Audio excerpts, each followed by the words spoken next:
Along with our scales, it's important that we learn how to play our arpeggios.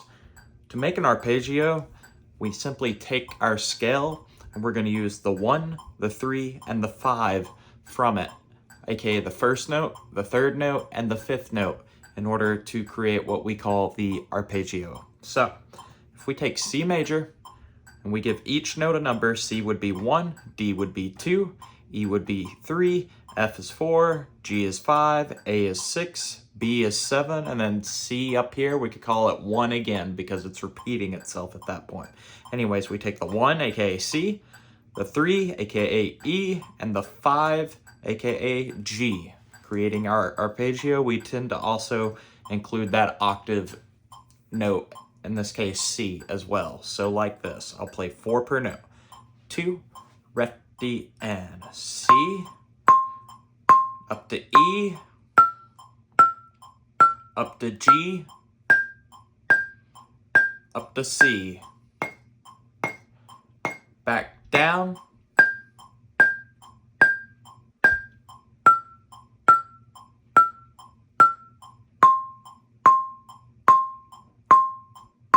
and we'll take that same idea and do it into re, D, and.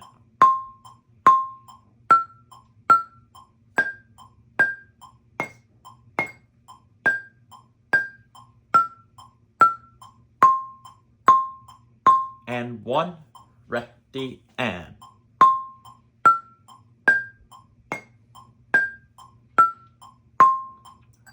Then, as we start to work with those scale patterns, we can connect them immediately into the arpeggio pattern, okay? We have the scale pattern that goes like this: 1, 2, and 3, and 4, and 1, 2, and 3, and 4, and 1. It would look like this on the keyboard.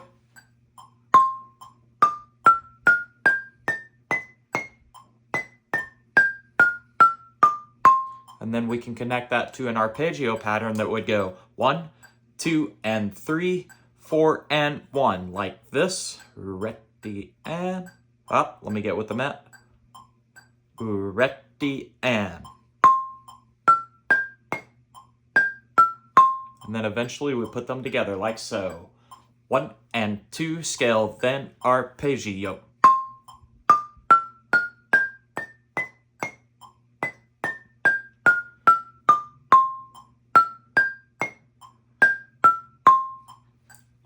Like our scales, every arpeggio is going to be a little different. Some of them might have more black keys and white keys, but all that we really have to remember is that the arpeggio is made out of the 1, the 3, and the 5 from the scale, okay?